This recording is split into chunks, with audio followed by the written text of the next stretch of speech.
அன்னைச்சேரி புதுச்சேரி சட்டமன்ற தேர்தலில் 3 மணி நிலவரப்படி 67 விழுக்காடு வாக்குகள் பதிவாகியிருக்கின்றன. 30 சட்டமன்ற தொகுதிகளை கொண்ட புதுச்சேரியில் காலை 7 மணி முதல் வாக்குப்பதிவு விறுவிறுப்பாக நடைபெற்று வரக்கூடிய நிலையில் 3 மணி நிலவரப்படி 67 விழுக்காடு வாக்குகள் பதிவாகியிருக்கின்றன. அண்மை தகவலாக பார்த்து வருகிறோம். புதுச்சேரியில் 3 மணி நிலவரப்படி 67 விழுக்காடு வாக்குகள் பதிவாகியிருக்கின்றன. 30 தொகுதிகளை கொண்ட புதுச்சேரி மாநிலத்திற்கு காலை 7 மணி முதல் வாக்குப்பதிவு நடைபெற்று வருகிறது. இந்த நிலையில் புதுச்சேரியில் 3 மணி நிலவரப்படி 67 விழுக்காடு வாக்குகள் பதிவாகியிருக்கின்றன. இது தொடர்பான கூடுதல் விவரங்களோடு இணைகிறார் எமது செய்தியாளர் சித்தார்த். வணக்கம் சித்தார்த். தற்போதைய நிலவரப்படி 67 விழுக்காடுகள் வாக்குகள் பதிவாகியிருக்கின்றன. இந்த நிலையில் வாக்காளர்கள் எந்த அளவுக்கு ஆர்வமுடன் வாக்களிக்க காத்திருக்கின்றனர்? விவரங்களை பதிவு செய்யுங்கள். புதுச்சேரியில் 2020ஆம் ஆண்டுக்கான சட்டப்பேரவை தேர்தல் வாக்குப்பதிவு இன்று காலை 7 மணி முதல் இன்று மாலை வரை நடைபெற்று வருகிறது. புதுச்சேரியில் மொத்த வாக்காளர்கள் 9,50,000 பேர் உள்ள நிலையில் 30 தொகுதிகளில் தேசிய கட்சிகள், மாநில கட்சிகள், சுயேட்சைகள் என மொத்தம் 294 வேட்பாளர்கள் களத்தில் உள்ளனர்.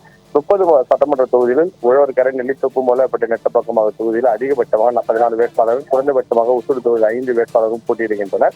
மேலும் 30 சட்டமன்ற தொகுதியில் 1099 வாக்குச்சாவடிகள் அமைக்கப்பட்டு விவிபேட் மற்றும் ஓட்டுப்படும் இயந்திரங்கள் பயன்படுத்தப்பட்டு வருகிறது.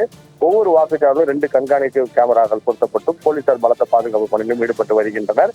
இந்த நிலையில் இன்று காலை முதல் பொதுமக்கள் நீண்ட வரிசையிலிருந்து வாக்கு செலுத்தி வருகின்றனர். குறிப்பாக துணைநிலை ஆளுநர் கைலாஷ்நாதன், முதலமைச்சர் ரங்கசாமி, உள்துறை அமைச்சர், முன்னாள் முதலமைச்சர் உள்ளிட்ட அரசியல் பிரபலங்கள் மற்றும் அனைத்து பொதுமக்களும் தங்கள் வாக்கினை காலை முதலே வரிசையில் நின்று செலுத்தி வரும் நிலையில தற்போது 3 மணி நிலவரப்படி 67% வாக்குகள் பதிவாகியுள்ளதாக காண்பித்த நிலையில இந்த இசிஐ பக்கத்தில் தற்போது இணையதள பக்கம் முடங்கியுள்ளது. தொடர்ந்து இணையதள பக்கம் சரியான பின்னரே முழு சதவீதம் தெரிய வரும் என எதிர்பார்க்கப்படுகிறது. அதாவது கடந்த தேர்தலில் 82.2% வாக்கு பதிவான நிலையில தற்போது மதியம் 3 மணி அளவிலே 67% தற்போது வாக்கானது பதிவாகியுள்ளது. மேலும் மாலை 6 மணி வரைக்கும் இந்த வாக்குப்பதிவு உள்ளதால் 6 மணி இந்த வாக்குப்பதிவு முடியும் வரை 90% இந்த வாக்குப்பதிவு தாண்டும் என எதிர்பார்க்கப்படுகிறது.